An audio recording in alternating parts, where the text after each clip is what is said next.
শিক্ষামন্ত্রী মিলন ভাই খুবই সজ্জন মানুষ, ভালো মানুষ, এ ব্যাপারে কোনো সন্দেহ নাই, কিন্তু একজন মানুষের জীবনের সবচেয়ে বড় যেটা অর্জন, এরপরে তাকে আর কোনো দায়িত্ব দেওয়া মানে উচিত না। উনার সবচেয়ে বড় অর্জন উনি করে ফেলেছেন 2006 সালে, নকলের বিরুদ্ধে উনার যে সংগ্রাম, এটা জাতি সবসময় স্মরণ করেছে, ভবিষ্যতেও করবে। কিন্তু এই ধরনের মানুষ ওই বড় অর্জনের পরে যে হ্যাংওভার, ওই হ্যাংওভার থেকে বেরোতে পারবেন না। এই কারণে উনি 2006 পর থেকে বেরোতে পারছেন না। কিন্তু উনি ভেন্টিলেটর থেকে উকি দিচ্ছেন, জানালা থেকে উকি দিচ্ছেন, উনি বলছেন যে উনি নকল সামলাবেন, কিন্তু এখন তো নকল তো সমস্যাই না, এবং নকল আর হবে না। এই কথাটা আপনি যাদেরকে বলছেন, আপনি জানেন না যে তারা নকলকে ঘৃণা করে, এই প্রজন্ম নকলকে ঘৃণা করে, আপনি তাদেরকে বলছেন নকল আর হবে না। এবং এত মজা উনি পেয়েছেন, উনাকে নিয়ে যে ট্রল করা হচ্ছে উনি এটাও বুঝতে পারছেন না, উনি পার্লামেন্টে ওটা আবার রিপিট করেছেন। এই হলো মিলন ভাইয়ের অবস্থা। ফলে আমি বলবো যে এখনকার প্রজন্মের সাইকোলজি বোঝার মতো শিক্ষামন্ত্রী এই এন্টায়ার বিএনপির মধ্যে, এখন তো মানে বিএনপির অভাব নাই, এখন সবাই বিএনপি ঘরে। এতক্ষণ ধরে শিক্ষামন্ত্রীকে নিয়ে এবং বর্তমান সরকারকে নিয়ে যে কথাগুলো শুনলেন, এই কথাগুলো আপনাদের কাছে কতটুকু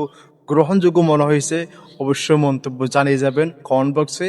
পারলে আজকের এই ভিডিওটা, এই কথাগুলো অন্যকে শোনার আপনি সুযোগ করে দিতে পারেন আপনার একটি শেয়ারের মাধ্যমে। আল্লাহ হাফেজ।